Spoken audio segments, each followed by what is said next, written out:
सर्वप्रथम माँ शारदे के चरणों में सत सत वंदन कर लूँ। सर्वप्रथम माँ शारदे के चरणों में सत सत वंदन कर लूँ और वीर परश्विनी के माथे पर रोली अक्षत चंदन कर लूँ। अरे धवल धरा कश्मीर को जिसने सुर्ख किया था शोणित से, उस शहीद भूपेंद्र के कदमों की माटी का अभिनंदन कर लूँ। जी हाँ दोस्तों, आज हम बात कर रहे हैं माँ भारती के उस वीर सपूत की जिसने आज से लगभग 8 साल पहले 13 नवंबर 2012 को माँ भारती की रक्षा के लिए अपने प्राणों का सर्वोच्च बलिदान देते हुए शहादत का जाम पिया था। दोस्तों, जब देश में थी दिवाली वो खेल रहे थे होली, जब हम बैठे थे घरों में वो झेल रहे थे गोली। जी हाँ दोस्तों, 13 नवंबर 2012 को जब संपूर्ण भारतवर्ष दीपावली की खुशियाँ मना रहा था, तब कश्मीर की घाटियों में वीर सपूत श्री भूपेंद्र काली राणा अपने साथी सैनिकों के साथ आतंकवादियों से लोहा ले रहे थे।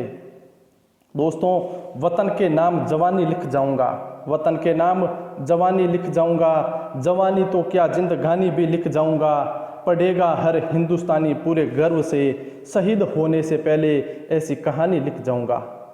जी हाँ दोस्तों, शहीद श्री भूपेंद्र काली राणा ने अपनी छोटी सी जिंदगी में शहादत की ऐसी कहानी लिखी जिसे पढ़कर प्रत्येक भारतीय की भुजाएं फड़कने लग जाती है और रोम रोम में देशभक्ति की लहरें हिलोरे मारने लग जाती है।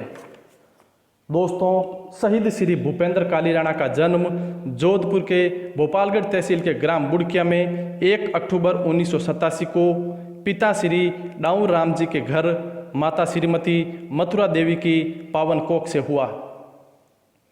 5 भाई बहनों में सबसे छोटे श्री वीर भूपेंद्र काली राणा ने उच्च माध्यमिक स्तर की शिक्षा अपने ग्राम बुड़किया के राजकीय विद्यालय में पूर्ण की।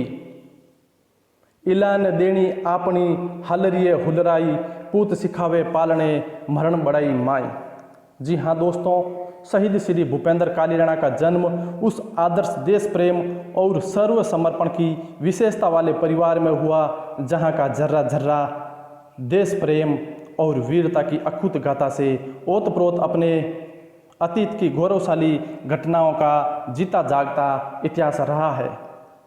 आपके पिता श्री डावर राम जी भारतीय सेना में बीएसएफ में अपनी सेवाएं दे चुके हैं और आपके भ्राताश्री जगदीश वर्तमान में बीएसएफ और श्री राजेंद्र भारतीय सेना की 9 जाट रेजिमेंट में अपनी सेवाएं दे रहे हैं।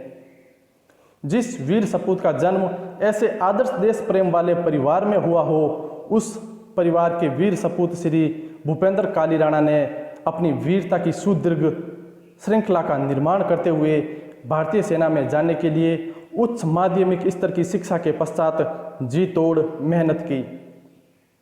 दोस्तों, शहीद श्री भूपेंद्र काली राणा का भारतीय सेना में जाने का सपना उस समय साकार हुआ जब वर्ष 2006 में आपका चयन भारतीय सेना की 17 जाट रेजिमेंट में सिपाही के रूप में हुआ। अपनी सैनिक कुशलता के चलते आपने दक्षिण अफ्रीका और सूडान में भी अपनी सेवाएं दी। दोस्तों, शहीद श्री भूपेंद्र काली राणा के जीवन में देश प्रेम का एक और अध्याय तब जुड़ा जब आपका विवाह मार्च 2011 में ग्राम खेड़ीसालवा के गौरव सेनानी श्री बलदेव राम जी पूनिया की पुत्री गुड्डी देवी से हुआ। वीर परशुता गुड्डी देवी की पावन कोख से आपको 2 पुत्र रत्नों की प्राप्ति हुई। बड़ा पुत्र सूर्या आपकी शहादत के समय मात्र 6 माह का था और छोटे पुत्र प्रकाश का जन्म आपकी शहादत के 2 माह पश्चात हुआ। दोस्तों, 13 नवंबर 2012 का वो दिन जब शहीद श्री भूपेंद्र काली राणा श्रीनगर के नौगांव सेक्टर में साथी सैनिकों के साथ तैनात थे। सारा देश उस दिन दीपावली की खुशियां मना रहा था, वहीं भारत माता के ये अनमोल बेटे अंधेरे से ढकी बर्फ से आच्छादित धवल धरा की पहाड़ियों पर देश सेवा का धर्म निभा रहे थे। रात्रि के लगभग 10 बजे इन्हें सूचना मिली कि नौशबुरी की घाटियों में से कुछ आतंकवादी भारतीय सीमा में प्रवेश कर रहे हैं। आतंकवादियों के सर्वनाश हेतु तय हुआ कि ऑपरेशन रक्षक चलाया जाए। ऑपरेशन रक्षक के तहत जाट रेजिमेंट के इन जाबांजों ने 4 घंटे की आमने सामने की मुठभेड़ में सभी आतंकवादियों को मार गिराया। दोस्तों, कहा जाता है कि आज़ादी का अपना एक मूल्य होता है जो वीरों के रक्त से ही चुकाया जाता है। ऑपरेशन रक्षक के दौरान दुश्मन की एक गोली वीर भूपेंद्र सिंह को लगी और वीर की मुठ्ठियां भींच गई और भारत माता की जय बोलते हुए सिपाही श्री भूपेंद्र काली राणा अपने साथी महेंद्र पाल जाट के साथ भारत माता के आंचल में चिर निद्रा में हमेशा के लिए सो गए। दोस्तों, एक चमक और एक मदहोशी हर आलम चंगा होता है। एक चमक और एक मदहोशी हर आलम चंगा होता है। इन चमचमाती आंखों में हर कतरा गंगा होता है। दिल में मतवाली मौज पले मन आसमान छूता है। दिल में मतवाली मौज पले मन आसमान छूता है। जब जब इन हाथों में लहराता तिरंगा होता है।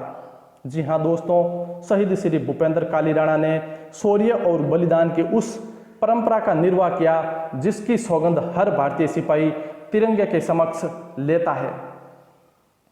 दोस्तों, इस रणबांकुरे ने भी अपने परिजनों से वापस लौटकर आने का वादा किया था, जो उन्होंने निभाया भी, मगर उनकी वापसी का अंदाज निराला था।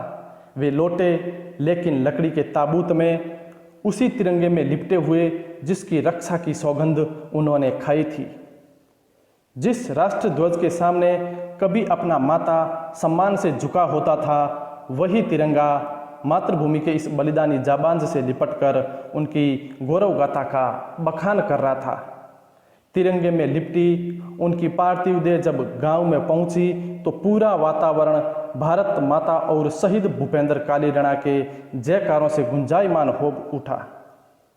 सैन्य सम्मान के बीच उनके 6 माह के पुत्र सूर्या ने उन्हें मुखाग्नि दी। उस वीर पुत्र को यह भी पता नहीं था कि उसके पिता देश के काम आ गए हैं। इस प्रकार शहीद श्री भूपेंद्र काली राणा हमेशा के लिए इस भूमि से विदा हो गए। शहीद भूपेंद्र सिंह जिस विद्यालय में पढ़े, उसी के सामने और जिस मैदान में बचपन से लेकर अंतिम समय तक वॉलीबॉल खेली, उसी जगह उनका अंतिम संस्कार हुआ। वहीं पर आज उनका शहीद स्मारक बना हुआ है, जो आज भी हमें प्रेरणा देता है देशभक्ति की राह पर चलने की, जो आज भी हमें प्रेरणा देता है माँ भारती के लिए कुछ कर गुजरने की। तो दोस्तों, ये थी शौर्य गाथा वीर शहीद श्री भूपेंद्र काली राणा की, जिन्होंने जगाई है हमारे दिलों में देशभक्ति की एक अनूठी लहर। तो दोस्तों, मिलेंगे एक नई शौर्य गाथा के साथ, तब तक बने रहिए हमारे साथ। जय हिंद, वंदे मातरम।